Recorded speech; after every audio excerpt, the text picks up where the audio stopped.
Bugün Dünya Psixi Sağlamlıq Günüdür. Psixi Sağlamlıq Gününün məqsədi sizi maarifləndirmək və psixi sağlamlığınızı qorumaqdır. Psixi sağlamlıq insanın fiziki, emosional rifah halının yaxşılaşdığını əks etdirir. İnsan çətin vəziyyətlə necə qarşılaşarsa, o vəziyyəti necə aşmaq gərəkdiyini öyrənir. Uşaqların psixi sağlamlığı onların bədənlərinin sağlamlığı qədər vacibdir. Bir çox xəstəliklərin yaranmasına səbəb elə psixi rahatsızlığımızdır. Psixi sağlam olan uşaq özünü rahat hiss edən, emosiyalarını idarə edə bilən, başqaları ilə sağlam münasibət quran və gündəlik həyatın tələblərinə uyğunlaşa biləndir. Psixi sağlamlığını qorumaq böyük məsuliyyət tələb edir. Uşaqlarımızı dinləyirikmi?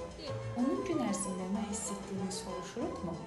Onların çox vaxt ehtiyac duyduqları, özlərini güvəndə hiss etməkləri və onları dinləyəcək kiminsə olduğunu bilməkləridir. Duyğularını ifadə etməyə imkan verməliyik.